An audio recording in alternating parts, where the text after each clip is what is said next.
अस्सलाम वालेकुम। आज हम देखेंगे कि नेचुरलाइजेशन यानी सिटीजनशिप का फॉर्म जो कि N400 कहलाता है वो किस तरीके से फिल किया जाता है।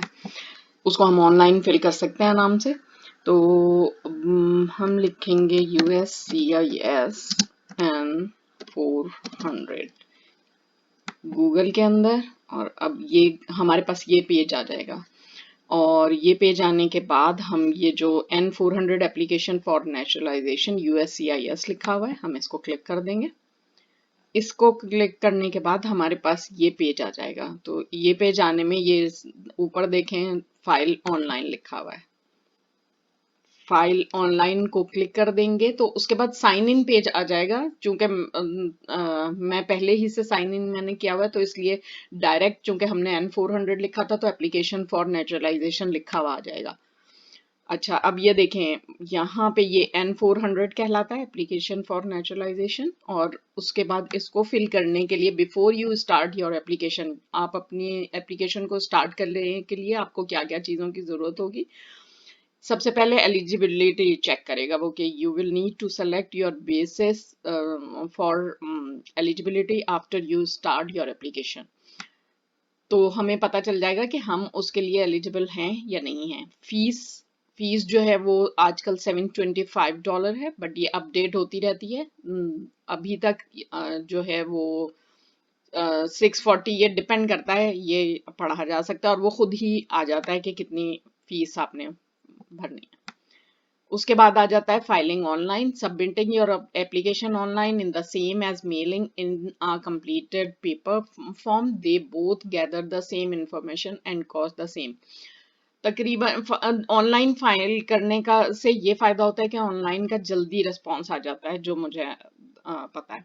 डॉक्यूमेंट्स यू मे नीड, यहाँ पे भी आगे जाके वो हमें खुद ही बता देगा कि हमें क्या क्या डॉक्यूमेंट्स चाहिए होते हैं। वो डॉक्यूमेंट जो आपको प्रूव कर सकें कि आप यहाँ पर 5 साल से हैं। After you submitted your application को सबमिट करने के बाद यानी जमा कराने के बाद ट्रैक करता है, आप ट्रैक कर सकते हैं अपने केस के स्टेटस को ऑनलाइन। वहाँ जब आप USCIS पे एक दफ़ा अकाउंट बना लेते हैं, एक मैं अकाउंट बनाना भी आप लोगों को सिखा दूंगी। फिलहाल N400 का मेरे जहन में आया था तो मैंने ये बताने के लिए कर रही हूँ। तो USCIS अकाउंट जो है वो एक दफ़ा बन जाए तो हम ग्रीन कार्ड के लिए भी अप्लाई कर सकते हैं जब अगर हमें ज़रूरत है, और कई चीज़ों के लिए वो अकाउंट यूज़ हो जाता है। तो और उस पर स्टेटस ऑनलाइन भी हम चेक कर सकते हैं। Respond to request for information if we need more information from you, अगर उनको ज़्यादा हमसे कुछ और एविडेंसेस चाहिए होते हैं, कोशिश करें कि अपने तमाम प्रूफ जो हैं वो उसके साथ लगा दें, अपलोड कर दें। लेकिन अगर कोई पेपर रह जाता है या कोई चीज़ वो समझते हैं कि हमें मज़ीद चाहिए तो वो फिर बाद में हमें भेज देते हैं कि हमें ये चीज़ चाहिए, या वो इंटरव्यू में मंगवा लेते हैं। प्रोवाइड योर बायोमेट्रिक्स, आपको बायोमेट्रिक्स के लिए भी वो आ जाएगा कि आपको फिंगर के जो प्रिंट हैं वो आपको देने होंगे, तो वो खुद से आपको बताएंगे कि आपको किस जगह पे जाना है। वहां पे आपको आपसे आपकी पिक्चर भी खींची जाएगी और सिग्नेचर भी चाहिए होंगे। अटेंड योर इंटरव्यू, उसके बाद आपका इंटरव्यू होता है, वो भी USCIS की तरफ से होता है और वो उसमें सिविक्स और इंग्लिश वगैरह कुछ क्वेश्चन 100 क्वेश्चंस आपको पढ़ने पड़ते हैं, जो कि जिसमें से वो 6 क्वेश्चंस पूछते हैं आपसे। और टेस्ट होता है इंग्लिश का जो कि ज़रूरी होता है। फिर उसके बाद ओथ सेरेमनी होती है। ओथ सेरेमनी में वो आपको नेचुरलाइजेशन सर्टिफिकेट दे देते हैं। चलिए आइए अब आगे चलते हैं। नेक्स्ट पे आ गया application for naturalisation. Completing your form online, आप अपना फॉर्म ऑनलाइन कंप्लीट ठीक है। गेटिंग स्टार्टेड सेक्शन फर्स्ट, जो सेक्शन जो है इसको आप सबसे पहले इससे स्टार्ट करेंगे। फिर है provide as many responses as you can, जितने भी you should provide as many responses as you can, incomplete field और सेक्शंस और missing information can slow down. आपका ये जो फॉर्म होता है उसमें जो कुछ आपसे पूछा गया है उसका रिस्पांस देना जरूरी है और बिल्कुल सही दें, क्योंकि वो आपके प्रोसेस को जो है ना वो बहुत स्लो कर देगा। अगर आपकी कोई चीज मिसिंग हुई या आपने कोई चीज सबमिट नहीं की, कोई चीज लिखी नहीं। और जब ये फॉर्म ऑनलाइन आप फिल करते हैं तो वो ऑटोमेटिकली सेव होता जाता है। ये ज़रूरी नहीं है कि आप एक दिन में ही बैठकर उसको करें, और ये तकरीबन 30 डेज तक आपका जो है वो फॉर्म आपके कंप्यूटर के ऊपर रहता है, और आप आराम से जब दिल चाहे उसे खोल सकते हैं और जब दिल चाहे उसको फिल कर सकते हैं। लेकिन ये काम आपको 30 डेज के अंदर करना होता है, वरना वो डिलीट कर देते हैं इसको। How to continue filling out your form. After you start your form, you can sign in to your account to continue where you left off. ठीक है, ये वही चीज जो मैं बता रही थी कि आप जब भी उसको फिल कर देंगे, अगर आपने साइन ऑफ कर गए हैं तो वो दोबारा से आप उसको ओपन करेंगे तो वो रिस्पॉन्सेज आपके जो हैं वो सेव होते चले जाते हैं। अच्छा, ये तो प्राइवेसी नोटिस है, ये भी इसका कोई वो नहीं है, आप पढ़ सकते हैं। पेपर वर्क ठीक है, सही है। अच्छा, इसमें आपसे ये इन्होंने कहा है सिक्योरिटी रिमाइंडर। तो ये है, if you do not work on your form for more than 30 days, वही जो बात मैं कह रही थी कि 30 डेज तक आपको जो है ना, अगर आप उस पर काम नहीं करेंगे तो ये डिलीट कर देंगे उसको। चलिए आइए, अब स्टार्ट एप्लीकेशन का ये साइन है, इसको क्लिक कर देते हैं। ओके, ये आपसे अब पूछा जा रहा है कि what is your basis for eligibility, यानी एलिजिबल आप हैं या नहीं हैं। तो I am at least 18 years of age, ये जो भी पूछा गया आपसे 18 साल से आप कम है नहीं। I am at least 18 years old of age and have been a lawful permanent resident। अगर यहाँ पे ये लिखा हुआ है कि आप 18 साल से ज्यादा हैं और आप जो है वो शादी की बेसिस पे आपने किया, इनमें से जो भी ऑप्शन आपका होता है आप उसको क्लिक कर सकते हैं। तो फर्ज कीजिए हमारा ये शादी की बेस पे अगर हम कर रहे हैं तो ये है, और नेक्स्ट। तो ये देखिए ये सेव करता जा रहा है रेस्पॉन्सेस को। अब है, is someone assisting you with completing this application, क्योंकि हम खुद ऑनलाइन फिल कर रहे हैं तो इसलिए हमें जरूरत ही नहीं है, हम यहाँ पे हम लिखेंगे नो। ये देखें ये सेव होता जा रहा है। उसके बाद what is your current legal name, आपने अपना लीगल नेम फर्स्ट नेम यहाँ पे लिखना है, लास्ट नेम यहाँ लिखना है, और अगर मिडिल नेम कोई है आपका तो वो आप यहाँ पे लिखेंगे। उसके बाद आगे आ जाइए, have you used any other name, अगर पैदा होने के बाद से आप कोई अपना अलग नाम भी यूज कर रहे हैं तो वो भी आप लिख सकते हैं, अगर नहीं है तो आप नो कर देंगे। Would you like to legally change your name, अच्छा यहाँ पे आपको ये ऑप्शन देता है, जैसे बाज लोग अगर आपने शादी की बेस पे इसको अप्लाई किया है तो शादी के बाद नाम चेंज करना चाहते हैं या वैसे ही नाम चेंज करना चाहते हैं, तो आप अपना रेस्पॉन्स दे दें कि आपको करना है या नहीं करना, यस कर दें, वरना तो नो कर दें अगर आपको नहीं करना। ओके, ये हमें ये वाला सेक्शन देता जाएगा क्योंकि हम उसको फॉर्म को फिल नहीं कर रहे। फॉर्म को फिल करेंगे तो ये सब कुछ नहीं आएगा कि you must provide your family name and last name वगैरह। उसके बाद है, have you used any other name, okay ये तो हो गया, ठीक है। तो हम आगे चलेंगे।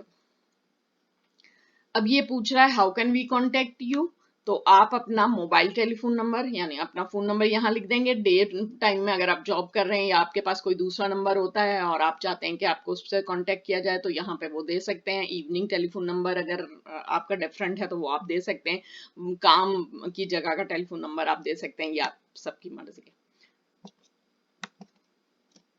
अपना ईमेल एड्रेस, जब आप ईमेल एड्रेस यहाँ पे लिखेंगे जो कि जरूरी है।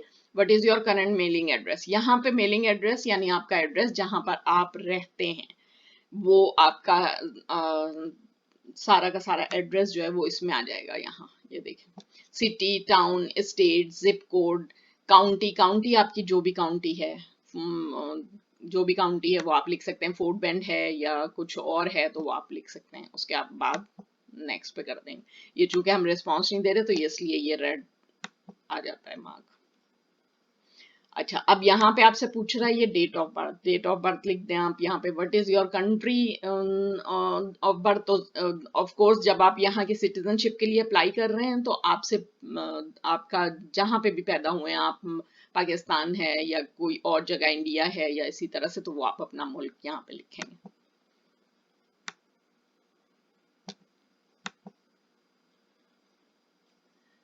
अब ये है what is your country of citizenship और nationality, provide the name of country.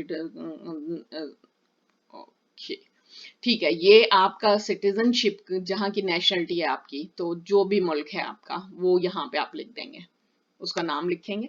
उसके बाद on what date did you become a lawful per, यहाँ पे जब आपको ग्रीन कार्ड मिला था, ग्रीन कार्ड के ऊपर वो डेट दी गई होती है, तो वो डेट आप पहले मंथ लिखेंगे, फिर दिन लिखेंगे, उसके बाद ईयर लिखेंगे। तो ये उसके बाद आ गया what is your name exactly as it appears on your permanent resident card. तो आपके ग्रीन कार्ड के ऊपर आपका जो नाम है वो फर्स्ट नेम इधर होगा, मिडिल नेम इधर होगा, और फैमिली नेम यानी लास्ट नेम आपका जो भी है वो यहाँ पे लिखेंगे। अगर मिडिल नेम कोई नहीं है तो आपको ये खाना खाली छोड़ना होगा। फिर है what is your A number. A number जो होता है वो हमें ग्रीन कार्ड जो है वो यहाँ आने के बाद, अमेरिका में रहने के बाद ग्रीन कार्ड आपको जो पहला मिलता है वो ही उसके ऊपर ए नंबर लिखा होता है। वो अब ये परमानेंट रेजिडेंट कार्ड के ऊपर लिखा होगा, तो वो नंबर आप यहाँ देंगे। ये देखें, ये पिक्चर भी बनी हुई है और यहाँ सर्कल दिया हुआ है, तो ये आप देख लें कि इस जगह पे आपके ग्रीन कार्ड की इस जगह पे ए नंबर दिया हुआ होगा, वो ए नंबर आप लिखते हैं।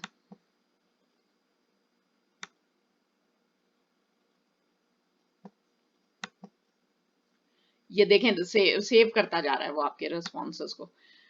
What is your US social security number. आपका जो भी, अगर आपको सोशल सिक्योरिटी नंबर नहीं मिला है तो आप यहाँ क्लिक करेंगे, लेकिन आपका सोशल सिक्योरिटी कार्ड का नंबर जो है वो आपको मिल जाता है, तो वो सोशल सिक्योरिटी नंबर आपको यहाँ पे लिखना होगा। What is your USCIS online account number. Online account number जो है आपको, अगर पहले आपने अपने ग्रीन कार्ड लेते वक्त जो है वो यूएससीआईएस ऑनलाइन पहले से बना लिया था, तो उसमें उसका जो अकाउंट नंबर होता है वो यहाँ देना होता है। चूंकि हमने पहले नहीं बनाया था, हमने अभी बनाया है, तो इसलिए वो उसका अभी अकाउंट नंबर हमें नहीं मिला। अगर आपके पास नहीं है तो आप इसको क्लिक कर देंगे, और अगर है तो आपको वहां पे देना होगा, यहाँ पे देना होगा। ओके, अब ये आपसे पूछ रहा है कि what is your gender. Female हैं तो फीमेल को क्लिक कर दें, मेल है तो मेल को क्लिक कर दें। और यहाँ पे ethnicity, what is your ethnicity. यहाँ पे हिस्पैनिक है, लातिनो है, नॉट हिस्पैनिक और लातिनो, तो जाहिर है नो है, तो नो के खाने को क्लिक कर देंगे। फिर आपसे पूछा जा रहा है कि व्हाट इज योर रेस, यानी आप वाइट हैं, एशियन हैं, ब्लैक और अफ्रीकन है, तो जाहिर है ऑफ कोर्स एशियन होंगे, तो एशियन को क्लिक कर देंगे। उसके बाद व्हाट इज योर हाइट। आप अपनी हाइट यहाँ पे फीट में लिखेंगे, और यहाँ पे इंचेस जैसे जैसे 3 फीट 5 इंच या 3 फीट 6 इंच या जो भी है। यहाँ पे व्हाट इज योर वेट, आप अपना वेट जो है वो पाउंड्स में लिखेंगे।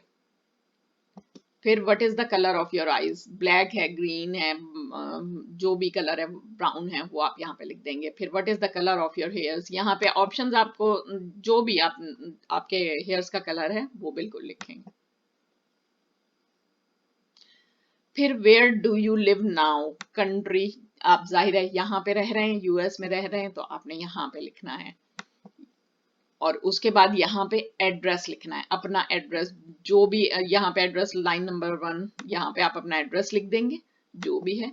और उसके बाद फिर city, state, zip code, county, county जो भी आपकी लगती है, फोर्ट बेंड है या जो भी है वो आप यहाँ पे लिख देंगे।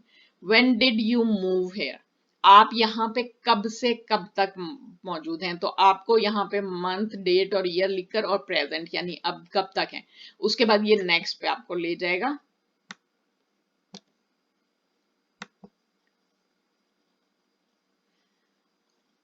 Okay, where have you worked and और अटेंडेड स्कूल फुल टाइम और पार्ट टाइम। बीच में आपने कोई जॉब की है, आप स्कूल में पढ़ाई कर रहे हैं लास्ट 5 ईयर से, तो आप यहाँ पे ऐड कर देंगे, और उसके बाद ये नेक्स्ट कर देंगे।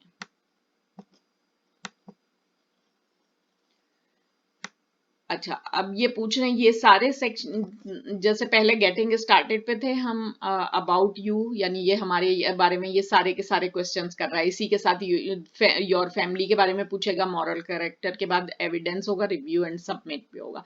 तो हर सेक्शन के अंदर सेक्शंस हैं जो कि हमें उनके तमाम सवालों के जवाब देने हैं। तो इस वक्त हम मिलिट्री सर्विस पे आए हैं, तो have you ever served in the US armed forces, तो जाहिर आर्म्ड फोर्स में नहीं किया है तो नो आ जाएगा। You are currently a member of the US armed forces, अगर आप आर्म्ड फोर्स में हैं तो यस, और नहीं तो no. Are you a male who lived in the United States at the time between your 18th and 26th birthdays? आप 18 साल से लेके 26 बर्थडेज के दरमियान अगर यहाँ पे थे या हैं तो आप यस लिख देंगे, वरना नो लिख देंगे। Have you taken a trip outside of the United States in the last 5 years? इन 5 सालों के दरमियान आप कहीं पे भी गए हों तो include short trips that lasted longer than 24 hours and visits to Canada and Mexico, तो yes, जाहिर है एक दो जहाँ पे भी हम गए हैं तो वो हम यहाँ पे लिख देंगे। उसमें फिर ये लिस्ट ऑल ट्रिप्स आपसे पूछेगा कि आप कब जो है आप कब ये जगह छोड़ी थी और कब आप रिटर्न हुए थे, कब आप वापस आए थे। कंट्रीज यू, जब आप यहाँ पे डेट्स देंगे तो वो दोबारा से आपको पूछ लेगा कि मजीद किसी और जगह पे गए तो आप 2 जगहें, वो आप ऐड का सिंबल आ जाएगा तो आप उसको ऐड कर देंगे।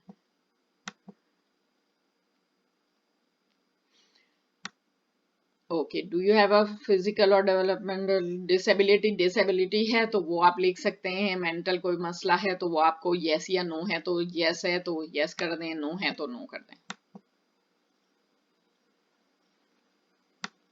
Are you requesting an accommodation because of your disabilities, तो अगर डिसेबल हैं और उसकी वजह से आपको कोई ये सब जो भी पूछा जा रहा है तो आपने यस करना है, otherwise no. What is your current marital status, यानी आप सिंगल हैं, नेवर मैरिड हैं, कभी शादी नहीं हुई, या मैरिड हैं, क्योंकि हमने मैरिड के उस पर किया था तो आप मैरिड को क्लिक कर दें। डिवोर्सी हैं तो डिवोर्स, विडोड यानी बेवा हैं तो वो उसके लिए कर दें। सेपरेटेड हैं, अलग हुए हुए हैं, तो ये सब आप जो भी आपका है वो आप स्टेटस इसको क्लिक कर सकते हैं। अब आपसे पूछा गया है do you have any children, yes है अगर बच्चे हैं तो बच्चों का दे दें, नहीं है तो जाहिर है नहीं करें। Were your parents married before your 18th birthday, yes of course, तो यहाँ पे यस आ जाएगा। Is your mother a US citizen, नहीं है तो जाहिर है नहीं आएगा। और is your father a US citizen, तो नहीं आ जाएगा। नेक्स्ट पे चले जाएं। Have you ever claimed to be a US citizen in writing or any other way? नहीं, क्योंकि हम कहीं US citizen हम नहीं बने तो हमने कहीं क्लेम भी नहीं किया, तो इसलिए नो हो जाएगा इसका आंसर। फिर have you ever registered to vote in the any federal, state or local election in the United States? नहीं, क्योंकि हम citizen तो थे ही नहीं ना। Have you ever वोट भी नहीं आपने किया, तो आप जाहिर है ये इसका भी नो आ जाएगा। Do you know have or did you ever have a hereditary title or an order of nobility? नहीं, नो आ जाएगा, क्योंकि आपसे विरासत के बारे में पूछा जा रहा है तो आप जाहिर है उस सवाल का लिंक हमसे नहीं बनता। Do you owe any federal, state और लोकल टैक्सेस, अगर आप वो करते हैं, आप कर्जदार हैं, आपने कोई टैक्स फाइल नहीं किया है तो आप नो लिखेंगे या यस लिखेंगे, और जाहिर है अगर नहीं है तो नो आ जाएगा इसका answer. Have any ever not filed federal, state और कभी भी जो है अगर ग्रीन कार्ड मिलने के बाद आपने कोई टैक्स फाइल नहीं किया है, नहीं दिया है, तो जाहिर है आपको उसको बताना है कि आपने किया था ऐसा तो या नहीं किया था। Have you called yourself a non-US resident on a federal, state or local tax return since you began? जब आपको ग्रीन कार्ड मिल गया तो जाहिर है आप यहाँ के रेजिडेंट कहलाएंगे, तो तब आपने यूएस रेजिडेंट ना होने का तो कहीं पे नहीं लिखा, तो जाहिर है ऑफ कोर्स इसका भी नो आ जाएगा answer. Have you ever been declared legally incompetent or been confined to a mental institution? तो नहीं है, इसका भी आंसर नो आ जाएगा. Have you ever been a member of involved in or in any way associated with any organization, association, fund, foundation, party, club, society, or similar group in the United States or in any other location in the world? किसी भी party से, club से, organisation से आपका कोई ताल्लुक है तो आपने यस लिखना है, अदरवाइज आपने नो लिखना है. Have you ever been a member of or in any way associated with the community party? अगर आपका किसी community party के साथ directly और indirectly involve हैं तो आपको yes लिखना है, और अगर नहीं है तो no कर देना. Have you ever been a member of or in any way associated with any totalization party? किसी पार्टी से कोई ऐसा आपका कोई लिंक नहीं है, ये भी नो आ जाएगा. फिर have you ever been a member of or in any way associated with terrorist organization? तो टेररिस्ट उसके साथ भी आपका ताल्लुक नहीं है तो वो नो हो जाएगा. Have you ever advocated? जाहिर है ये तकरीबन ये वायलेंस का आपसे पूछा गया है और इसी तरह से, तो ये पॉलिटिकल कोई लिंक का, तो जाहिर है दोनों में आंसर नो आ जाएगा.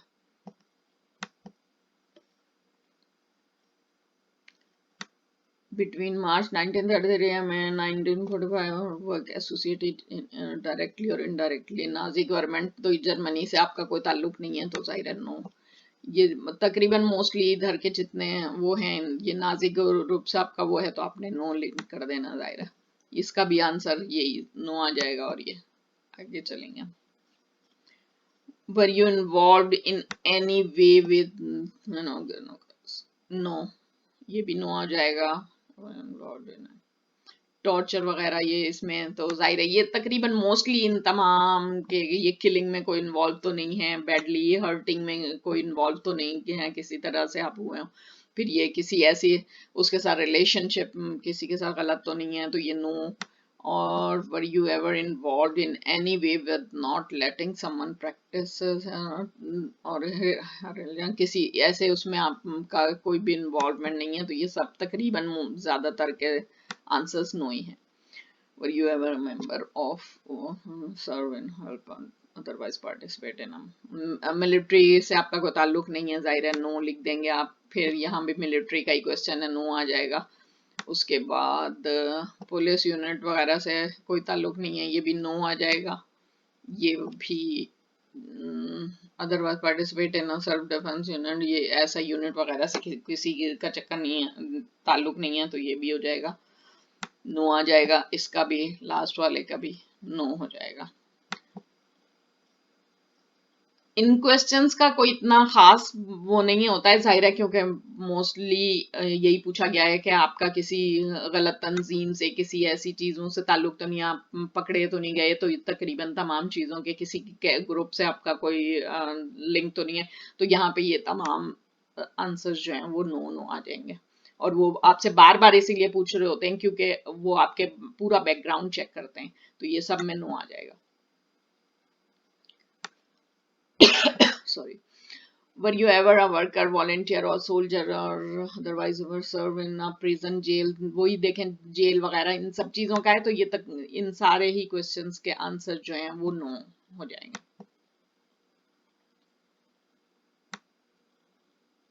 पार्ट ऑफ ए ग्रुप ये वही है, ऑर्गेनाइजेशन और थ्रेटेंड और ये सब कोई इसका भी कोई वो नहीं है,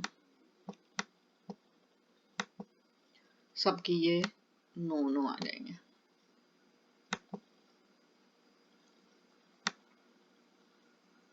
मिलिट्री वगैरह का ये भी वही है, वही क्वेश्चन अभी तक चल रहे हैं, इन तमाम के नो हो जाएंगे.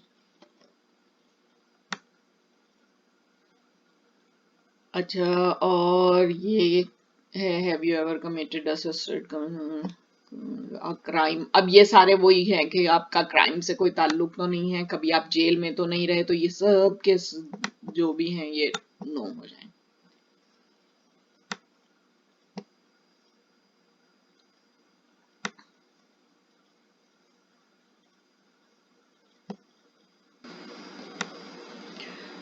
जी, ये तमाम के तमाम वही आगे चल रहे हैं। सारे के सारे सवाल गैम्बलिंग के बारे में पूछा गया है, तो ये इसी तरह की किसी भी चीज़ों में, एक्टिविटीज़ में आप शामिल तो नहीं है, तो ये आपका नो हो जाएंगे आंसर इन सब के। ये पूरा मिसलीड तो नहीं गया। इमिग्रेशन बेनिफिट्स आपने गलत तरीके पे हासिल करने की कोशिश नहीं की। तो ये सब जो है सब नो नो में चला जाएगा। ये तमाम वही चल रहे हैं। यूएस आर्म से आपका कोई ताल्लुक नहीं है, आर्मी से, तो आप जाहिर है ऑफ कोर्स आपने सबको नो नो करना है। Do you support the constitution? अच्छा, अब आ गया do you support the constitution and form of government of the United state. तो जाहिर सी बात है, जब हम यहाँ पे रह रहे हैं तो कॉन्स्टिट्यूशन को भी सपोर्ट करेंगे और जाहिर है गवर्नमेंट ऑफ यूनाइटेड स्टेट, तो यहाँ पे ये यस आ जाएगा। अब ये आपसे पूछा do you understand the full oath of allegiance to the United States. Oath का मतलब आपको क्या, आपको समझ आ गया अच्छे तरीके से, तो जाहिर ऑफ कोर्स यस हो जाएगा। Are you willing to take the full oath of allegiance to the United States? बिल्कुल जाहिर है, क्योंकि हम जहाँ रह रहे हैं, जहाँ की सिटीजनशिप हमें मिलने जा रही है, तो ये जाहिर है हम उसके साथ पूरे के पूरे जो है ओथ जब हम ले रहे हैं, तो इसका मतलब है कि हम उसके साथ बिल्कुल सही होंगे, तो ये आपका यस हो जाएगा। अच्छा, if the law requires it are you willing to bear arms on behalf of United State, यानी वही है कि यूनाइटेड स्टेट अगर जरूरत हुई यूनाइटेड स्टेट्स को, तो और उसका कानून जो है वो आपको इजाजत दे, तो आप यहाँ यूनाइटेड स्टेट के बिहाफ पर जो है उसकी आर्मी ज्वाइन करेंगे, बिल्कुल यस होगा। इफ द लॉ रिक्वायर्स, तो जाहिर है यहाँ का जो भी लॉ है वो उसको जिसके लिए जरूरत होगी, तो यहाँ पे हमारे पास यस आंसर आएंगे। If the law requires it are you willing to perform work for of national importance? बिल्कुल ऑफ कोर्स, जाहिर है कौमी जरूरत के लिहाज से अंडर सिविलियन डायरेक्शन में हम बिल्कुल काम करेंगे, यस हो जाएगा।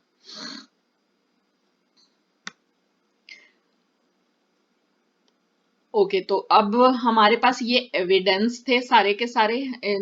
इन्होंने जो भी पूछा था, उसके बाद रिव्यू एंड सबमिट है। रिव्यू एंड सबमिट में हम अपनी इस पूरी एप्लीकेशन को जिसको हमने फिल किया है, हम पूरा देख सकते हैं। वो पूरा एक पेपर पे हमारे पास आ जाएगी। अच्छा, अब उसके बाद वो सब हमें, क्योंकि हमने लिखा नहीं है तो इसलिए वो इस वक्त नहीं दे रहे हैं। अब ये देखिए, additional evidence to support your application, आपको जो जो चाहिए होंगे पेपर्स, वो टेक्स्ट डॉक्यूमेंट चाहिए होंगे 3 साल के। उसमें फिर आपको वो आईआरएस से लेने पड़ेंगे, और आपके पास टैक्स जो कि आप हर साल फाइल करते रहे अगर, तो वो जाहिर है ऑफ कोर्स आपके पास वो पेपर्स होंगे। तो यहाँ पे चूज अ फाइल का आ जाएगा, ये जो आ रहा है ऑप्शन, यहाँ पे चूज अ फाइल को आप सेलेक्ट करेंगे, क्लिक करेंगे। क्लिक करने के बाद ये आपको कंप्यूटर में, आपको जिस जगह पे भी जाना है जहां से वो पेपर करने हैं, वो आपको यहाँ पे 3 साल के पेपर्स लगा देंगे आप। अटैचिंग योर फाइल्स, ये हो जाएगा ओके, ठीक है, ये हमारे काम का नहीं है। Additional evidence you want to provide, अगर आप उसके अलावा कोई भी एडिशनली वो देना चाहते हैं, तो वो यहाँ पे आप लिख देंगे चूज अ फाइल। और हर एक के केस के लिहाज से वो हमसे चीजें मांगेंगे। जैसे अगर किसी की पहले शादी हुई है और उसके बाद जो है ना वो अपना जो है, अगर उसको डिवोर्स हो गई है तो वो डिवोर्स का पेपर मांगेंगे, और इस तरह के तमाम पेपर्स चाहिए होंगे। अच्छा, ये तमाम जब हम लगा लेंगे तो उसके बाद ये नेक्स्ट पे जाएगा।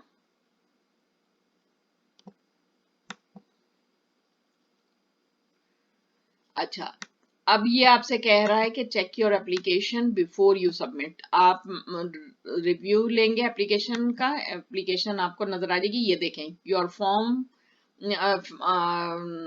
की जो फीस है वो $725 है। अच्छा, उसके बाद यू हैव बीन अलाउड, ठीक है, you will submit your application using the following basis. ठीक है, वो आपको बता रहा है कि आप एलिजिबल हैं अपनी एप्लीकेशन को फिल करने के लिए, क्योंकि आप जाहिर है 3 साल से ज्यादा जो है ना आपसे आपकी यूएस सिटीजन से शादी हुआ है। ये डिपेंड करता है हर एक के केस के लिहाज से। अच्छा, और चूंकि ये जाहिर है हमने चीजें फिल नहीं की हैं, तो ये सब रेड रेड दे रहा है, वरना तो अदरवाइज यहाँ पूरा पेपर आपके पास आ जाएगा। और यहाँ पे आप अपने रेस्पॉन्सेस को एडिट भी कर सकते हैं, यानी आपने कोई चीज गलत लिख दी है तो आप वो जाके सही कर लेंगे।